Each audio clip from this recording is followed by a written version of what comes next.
Hello, welcome back to my channel. അപ്പോൾ ഇന്നത്തെ വിശേഷം എന്താണെന്ന് വെച്ചാൽ ഇന്നൊരു സൺഡേ ഡേ ആണ്. ഞാനും അപ്പൂസും അമ്മൂസും ഞങ്ങൾ മ്യൂസിക് ക്ലാസ്സിലേക്ക് പോവാണ്. കുറച്ച് പോകാനുണ്ട് കേട്ടോ. അപ്പോൾ ഓട്ടോറിക്ഷ കിട്ടാത്തതുകൊണ്ട് ഞങ്ങൾ മന്ദം അങ്ങനെ നടന്ന് പോവാണ്. കൊച്ചു വർത്താനങ്ങളൊക്കെ പറയുന്നുണ്ട് കേട്ടോ. അമ്മൂസ് എന്താ ചെയ്യുന്നതെന്ന് വെച്ചാൽ അമ്മൂസ് പാട്ട് പ്രാക്ടീസ് ചെയ്യാണ്. അവിടെ ചെന്നാൽ മാഷ് ചോദിക്കും. അപ്പോൾ അങ്ങനെ പാട്ട് പ്രാക്ടീസ് ചെയ്തുകൊണ്ട് പോവാണ് കേട്ടോ.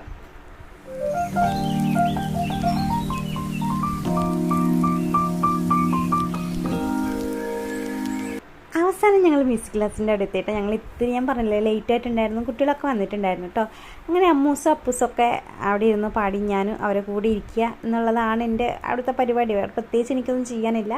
പിന്നെ അങ്ങനെ മക്കൾസൊക്കെ പാട്ട് പാടുന്നതൊക്കെ കുറച്ച് സമയം അങ്ങനെ കേട്ടുകൊണ്ടിരിക്കും. പിന്നെ ഞാൻ അവിടെ നിന്ന് എണീറ്റ് പുറത്തോട്ടൊക്കെ പോകും കേട്ടോ. അങ്ങനെ മ്യൂസിക് ക്ലാസ് ഒക്കെ കഴിഞ്ഞതിന് ശേഷം നെക്സ്റ്റ് ക്ലാസ് ഡ്രോയിങ് ക്ലാസ്സാണ് കേട്ടോ. അപ്പൂസ് ഉണ്ടോ നല്ല പടമൊക്കെ വരച്ചിട്ടുണ്ടല്ലോ. അങ്ങനെ കുട്ടികളൊക്കെ ഇരുന്ന് ചിത്രം വരയ്ക്കാൻ കേട്ടോ. കുഞ്ഞു കുട്ടികൾ കളറിങ്ങും കാര്യങ്ങളൊക്കെയാണ് കേട്ടോ ടീച്ചർ പഠിപ്പിക്കുന്നത്. അങ്ങനെ എല്ലാം ചെറിയ ചെറിയ കുട്ടികളാണ്, 2-3 കുട്ടികൾ കേട്ടോ. വലിയ കുട്ടിയെന്ന് പറയാൻ വേണ്ടി കുട്ടികളെന്ന് പറയാൻ വേണ്ടി അങ്ങനെ അവരിരുന്ന് ഇങ്ങനെ ചിത്രം വരയ്ക്കുന്നതൊക്കെ ഞാൻ കുറച്ച് സമയം ഇങ്ങനെ നോക്കിയിരുന്നു. അങ്ങനെ പിന്നെ ക്ലാസ് കഴിഞ്ഞ പിന്നെ ഞങ്ങൾ പതിവ് പോലെ ഞങ്ങൾ റെസ്റ്റോറൻറ്റിൽ പോയി. ഞങ്ങൾ മെയിനായിട്ട് എപ്പോഴും പോകുന്ന റെസ്റ്റോറൻ്റായിട്ട് നല്ല ഫുഡാണ് അവിടുത്തെ. ഞങ്ങൾ ഒരു കുഴിമന്തി ഓർഡർ ആക്കിയിട്ട് ഞങ്ങൾ 3 പേരും കഴിച്ചു വിട്ടു. സൺഡേ ഞങ്ങളിങ്ങനെ ഇടയ്ക്ക് പുറത്തൊക്കെ പോയി ഫുഡ് കഴിക്കുന്ന കൂട്ടത്തിലാണ്. അപ്പോൾ ഇത്രയുള്ള വീഡിയോ ഇഷ്ടപ്പെട്ടാൽ please like, comment and subscribe. Thank you.